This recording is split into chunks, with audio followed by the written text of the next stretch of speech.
All right. Welcome back, everyone. We're gonna be doing a deep dive today into the world of billing specialists. Yes. And it's a job I think a lot of people maybe don't really think much about, Yeah. but we've got this really interesting article here from Workable. Okay. Have you heard of Workable? Yeah, they're a big recruiting platform. Yeah, they're like an HR and recruiting platform, so they've got a lot of kind of insights into this stuff. Yeah. And the article is called 10 plus proven billing specialist interview questions plus answers. Mhm. So it's kind of a gold mine, whether you're the one going to the interview or you're the one giving the interview. Yeah, it's a good perspective for both sides. I like it. Right. Yeah, So we're going to dive into that today. feels good. But before we get into like the specific questions, I think it's important to just sort of take a step back and think about like what does a billing specialist actually do? Yeah. Well, I think a lot of people have like a preconceived notion of what it is. Yeah. It's someone in a little cubicle just kind of typing numbers all day, Mm-hmm. but it's a lot more than that. And it's really in every industry. You know, every company has bills, every company has money coming in and out. Mm-hmm. Someone has to be on top of that. So whether you're in healthcare or tech or manufacturing or, entertainment, Right. there's going to be a billing department and there's going to be billing Yeah. specialists keeping track of everything. Yeah. It's kind of like the lifeblood of a business in a way, It right? is. It really is. Because if they mess up, Right. the whole thing falls apart. Yeah. Yeah.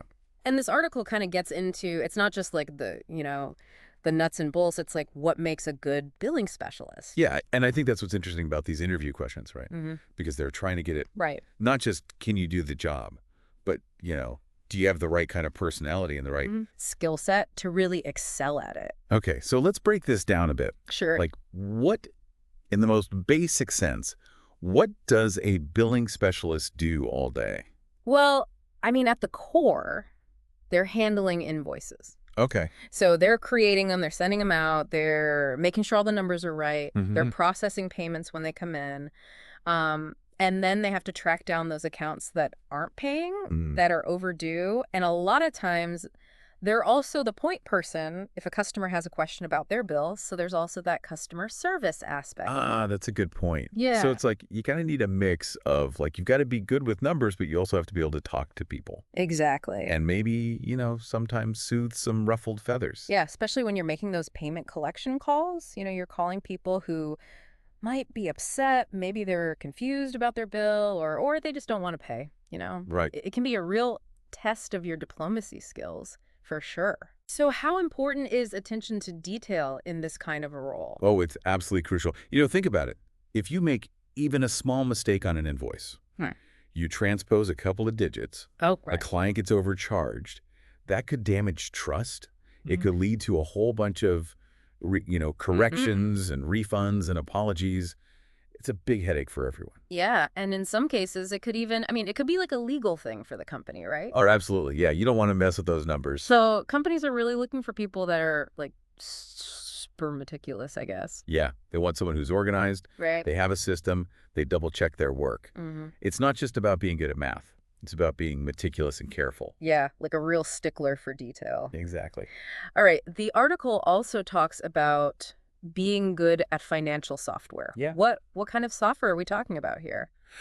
Well, it really depends on the company and the industry, but some of the big names you'll see are QuickBooks, Xero, and then for bigger companies, you might have these enterprise resource planning systems. They call them ERP, RPs. Okay. things like SAP or Oracle. Mm-hmm. So the key is just being comfortable with these systems. Mm-hmm. Being able to generate reports, being able to troubleshoot if something's not working right. So it's more than just knowing how to like use a calculator, right? It's Yeah. like you've got to understand how these Yeah. systems work. Exactly. You have to know how the software fits into the whole picture of the company's financials. Gotcha. And that leads to one of the interview questions that I thought was interesting because they talk about asking about specific software experience. Oh, okay. So, if they use a particular system, they want to know that you can handle it. That makes sense. Yeah. Okay, let's get into some of these interview questions then, because that's the juicy stuff. Yeah, that's the fun part. Right. So there's a bunch of them listed here, but one that kind of jumped out at me was describe your most hostile payment collection call. How did you handle it? Well, that's a good one. Right. It's a classic. And I think, what they're really getting at there is not so much the specific call itself. Mm. It's how do you react under pressure? Mm-hmm. How do you de-escalate a situation? How do you stay professional when someone's not being nice to you? Yeah. You got to keep your cool. Yeah, Yeah. exactly. And the article actually gives like a sample answer where they talk about remaining empathetic, Mm-hmm. actively listening to the customer's concerns, and then trying to find a solution that works for both sides. That's great. It's like problem solving, right? It is, yeah. But I'm just curious, is there ever a time when you think you need to be like more assertive? Hmm. Like instead of just being like, "Oh, I understand." Like sometimes you have to kind of lay down the law. Yeah. It's a tough balance, right? Mm. Because you don't want to be a pushover, Mm-hmm. but you also don't want to alienate the customer. Mm-hmm. So I think it depends on the situation. You have to kind of read the room. Yeah. Sometimes a little bit of assertive but respectful communication Yeah. might be what's needed. Gotcha. Yeah, No one right answer, I guess. exactly. And, that kind of leads to another question they highlight here, which is um, describe a time you went the extra mile to deliver excellent customer service. Ooh, I like that one. Yeah. Because it really gets to the fact that a billing specialist, it's not just a behind-the-scenes number crunching job, right? No. Especially for a smaller business, you're often the face of the company. Right. Yeah, you gotta build those relationships. Yeah. You gotta understand customer needs, and you gotta be willing to go above and beyond to fix things. Yeah, and sometimes, I mean, that extra mile could make a huge difference. It could. Like they give an example here of a billing specialist who actually like set up a video call Oh, with a customer who was confused about their invoice and just like walked them through it line by line. that's impressive. Yeah. That's going above and beyond. Right, that takes initiative, It does. which is, I guess, another thing they're looking for. Yeah. And it also speaks to, another important skill for billing specialists, which is communication. Oh, yeah. Whether you're explaining a complicated invoice or negotiating a payment plan or just smoothing over a tense situation, you've got to be able to communicate clearly and empathetically. It's funny, you wouldn't think a job that's so like numbers focused Yeah. would need such good people skills. You would think it would be the opposite, Right, yeah. but it's not. I mean, think about it. You're dealing with people who are stressed about money, Mm-hmm. who might be frustrated. You got to be able to handle that. Yeah, that's true. All right, so this article also goes into some of the red flags. Yeah. Like things that would make an interviewer like Yeah. think twice about a candidate. Sure. So what are some of those red flags? Well, I think one of the most obvious ones is just a lack of experience with the specific software that the company uses. Especially if it's a specialized system, Yeah. they want to know you can come in and hit the ground running. Mm-hmm. Yeah. I'm sure bad communication skills are also a no-no. Oh, yeah. Huge red flag. Right. If you can't articulate your thoughts, if you can't explain complex information in a way that people can understand, Yeah. that's a problem. Right. Yeah. Because remember, we were just talking about that. Like communication is so key in this role. It is. Okay. They also mention here a lack of attention to detail as being like a major red flag. Oh, yeah. We already talked about like how important accuracy is, but can you give me like an example? Like what would that look like in an interview? Well, imagine a candidate who shows up late. Okay. Their resume is full of typos. Yeah. They can't remember the details of their previous jobs. Hmm. Those are all signs that maybe they're not as detail-oriented as they need to be for this role. So it's not just what they say, it's like their whole like Yeah. demeanor. It's the whole package, yeah. Yeah. Okay. So we've been talking a lot about like what the employer is looking for. Right. But what about like from the candidate's perspective? Oh, yeah, that's a good point. It's a two-way street. Yeah. You're interviewing them as much as they're interviewing you. What kind of questions should you be asking during a billing specialist interview? Well, you want to find out about the company culture. What's the team like? Mm-hmm. What are the challenges of the role? Right, because like this is your chance to learn about them too. Exactly. It's not just about impressing them. It's about gathering information. Mm-hmm. Yeah. This article has a whole section called operational and situational questions that they recommend candidates ask. Okay. So like, going beyond just like what are your strengths and weaknesses? Right. The basic stuff. Right. So for example, they say you should ask, what does a typical day look like for a billing specialist at your company? Oh, yeah. That's a good one. Right. You get a sense of the workload, the pace, what kind of tasks you'd actually be doing. Yeah. And they also say, how does the company handle billing disputes or errors? Oh, that's interesting. Right, because Yeah. that tells you about their process. Like, Yeah. how committed are they to customer service? Yeah. How do they fix things when they go wrong? It shows you're thinking ahead, too. Right. Like you're considering the potential problems. Mm-hmm. Yeah. It's also a good way to gauge the company culture, right? Right. Like, you could ask something like, how would you describe the team dynamic within the billing department? Oh, I like that. Right. Yeah, because you get a feel for the environment, you know. Mm-hmm. Is it collaborative? Is Mm-hmm. it supportive? Is it cutthroat? Yeah. Yeah. Do they eat their young? Right. Both speakers chuckle lightly. No.